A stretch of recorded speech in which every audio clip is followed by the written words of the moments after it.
10월 22일 금요일 가정 영성 회복을 위한 가정 예배를 시작하겠습니다. 다 같이 주님 가르치신 기도합니다. 하늘에 계신 우리 아버지, 아버지의 이름을 거룩하게 하시며 아버지의 나라가 오게 하시며 아버지의 뜻이 하늘에서와 같이 땅에서도 이루어지게 하소서.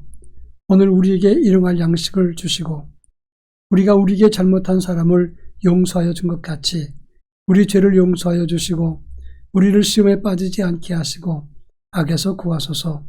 나라와 권능과 영광이 영원히 아버지의 것입니다. 아멘. 찬송가 292장 주 없이 살 수 없네. 찬송가 292장을 부릅니다.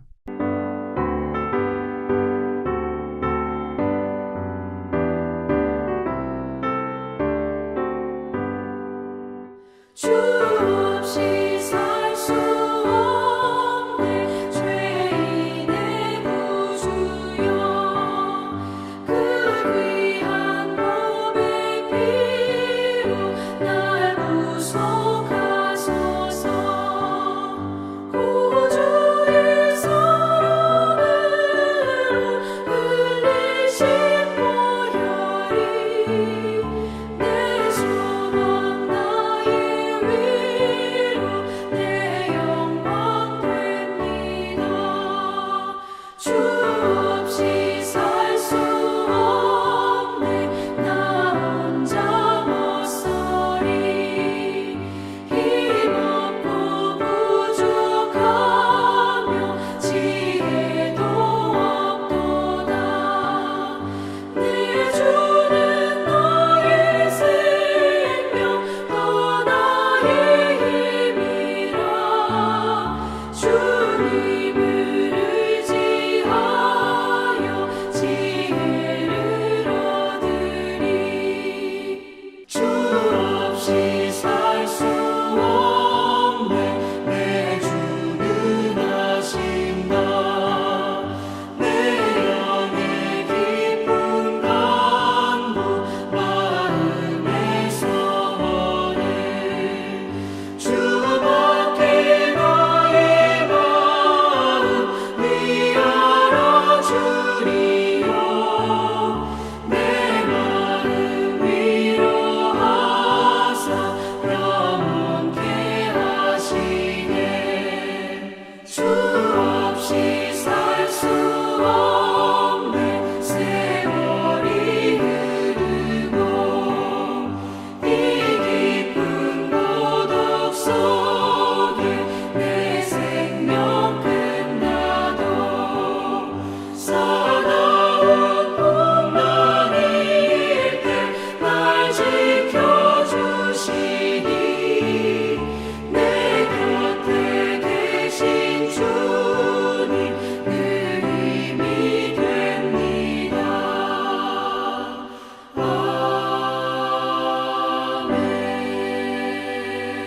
아멘.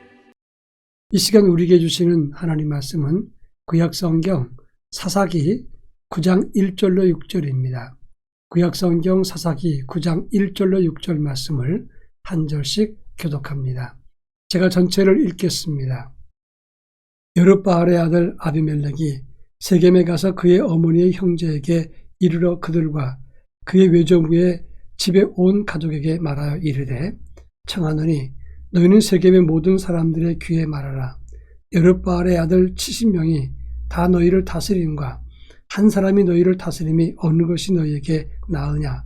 또 나는 너희와 골육임을 기억하라 하니 그의 어머니의 형제들이 그를 위하여 이 모든 말을 세겜의 모든 사람들의 귀에 말하매 그들의 마음이 아비멜렉에게로 기울어서 이르기를 그는 우리 형제라 하고 바알브리 신전에서 은 70개를 내어 그에게 주매 아비멜렉이 그것으로 방탕하고 경박한 사람들을 사서 자기를 따르게 하고 오브라에 있는 그의 아버지 집으로 가서 여룻바알의 아들 곧 자기 형제 70명을 한 바위 위에서 죽였으되 다만 여룻바알의 막내 아들 요담은 스스로 숨었으므로 남으니라.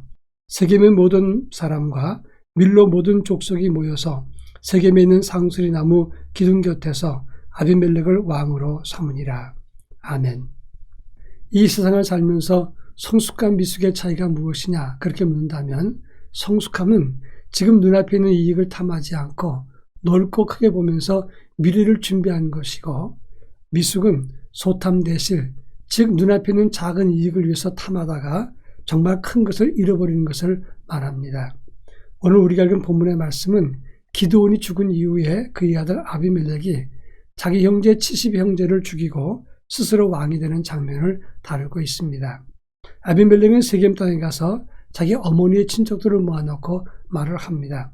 세겜 사람들아, 지금 여룹바알의 70인 아들이 너희를 다스리는 것이 옳으냐? 아니면 당신들과 친척 관계 있는 내가 왕이 되어서 당신들을 이끄는 것이 좋으냐? 이렇게 물었습니다. 그때 세겜 사람들은 아비멜렉의 말을 듣고 그를 지지했습니다. 아비멜렉은 자기 외가 친척들의 힘을 등에 업고 오브라에 있는 아버지 집에 가서 자기 형제 70인을 죽이고 자기 스스로가 왕이 되었다고 하는 것입니다. 신앙 영성과 자녀 영성 문제를 다루면서 이 본문은 우리에게 어떤 의미를 주는가 이 문제를 함께 살펴보도록 하겠습니다. 제일 먼저 3절에 보면 눈앞에 있는 이익 때문에 세겜 사람들이 아비멜렉의 편에 서서 70인 형제의 도륙 사건에 협조했다고 하는 것입니다. 이들은 외가 인척은 내세워서 가장 기본적인 인륜을 저버렸습니다. 형제의 사륙입니다. 더군다나 그것도 70인 혈육을 같은 형제를 한 번에 죽였다는 것은 이게 있을 수가 없는 일입니다. 이것은 만약에 아비멜렉이 그렇게 한다고 해도 친척들이 말렸어야 옳은 것이었습니다.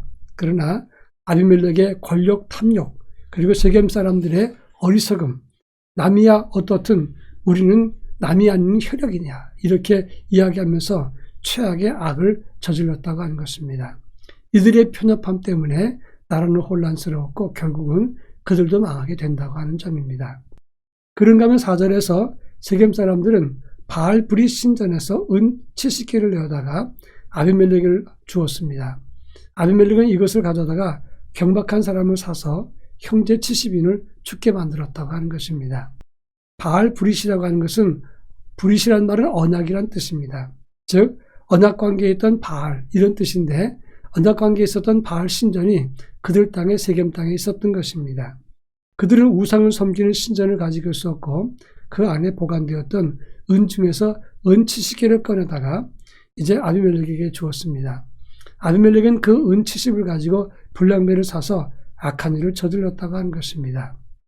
아비멜렉의 아버지 기드온은 믿음의 사람이었습니다. 여룹바알, 바알과 다투었다 그런 뜻입니다. 얼마나 믿음이 있었는지 이스라엘의 사사이었고 그리고 미디안 백성들을 이겼습니다. 바알과 다투었습니다.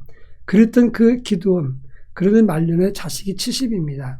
그러면 한 부인에게서 70명의 자녀를 낳을 수가 없는 겁니다.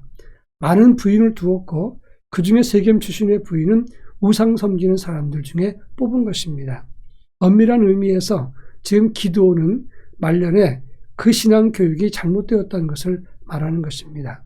첫째는 많은 부인을 두었고 70인 자녀를 두었고 동시에 우상 섬기는 부인을 두었다는 것, 이것이 그의 신앙의 실패라고 말할 수가 있습니다. 결국 본이 되지 못했던 그의 영성과 신앙은 자녀들에게 미숙함을 주었고 아비멜렉 같은 자녀가 나오게 되었던 것입니다. 참 신앙으로 지도하지 못하면 그것으로 인해서 엄청난 후회가 찾아온다는 것을 교훈하고 있는 것입니다. 결국 아버지가 바르게 지도하지 못한 까닭에 아들 아비멜렉은 권력으로 인한 피비린 난한 형제 싸움, 형제 도륙을 저지르게 되었다고 하는 것입니다. 자, 그러면 어떻게 그 이후에 아비멜렉은 어떻게 되었는가 하는 것입니다. 9장 23절에 보면 아비멜렉이 왕이 된 후 3년 만에 하나님이 악한 영을 세겜 사람들에게 보내서 그 세겜 사람들이 아비멜렉을 배반하고 아비멜렉은 그들 손에 죽었다고 했습니다. 결국 자기를 지지했던 세력이 배반을 했고 그 손에 죽임을 당하고 아비멜렉의 인생과 권력도 끝났다고 하는 것을 말하는 것입니다.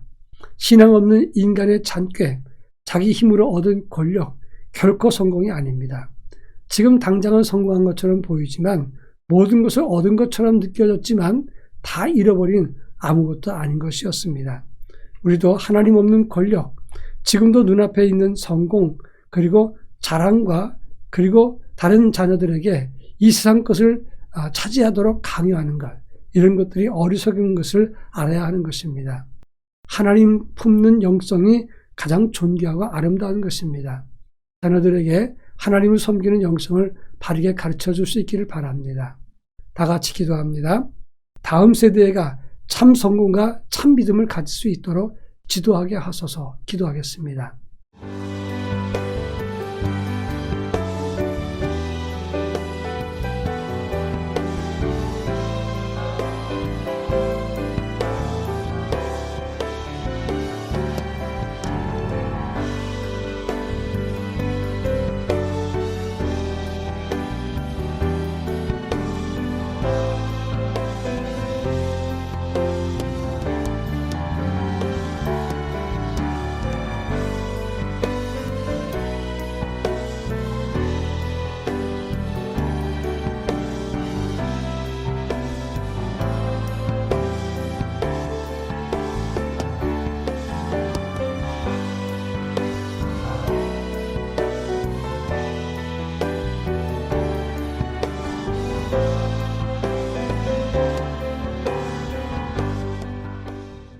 사랑 많으신 하나님 아버지, 우리의 다음 세대에게 참 성공이 무엇이고 참 믿음이 무엇인가 영적 기업을 가르칠 수 있도록 도와주시고, 다음 세대에게 믿음의 귀감이 되는 어른 세대가 될 수 있도록 저희들을 붙잡아 주옵소서.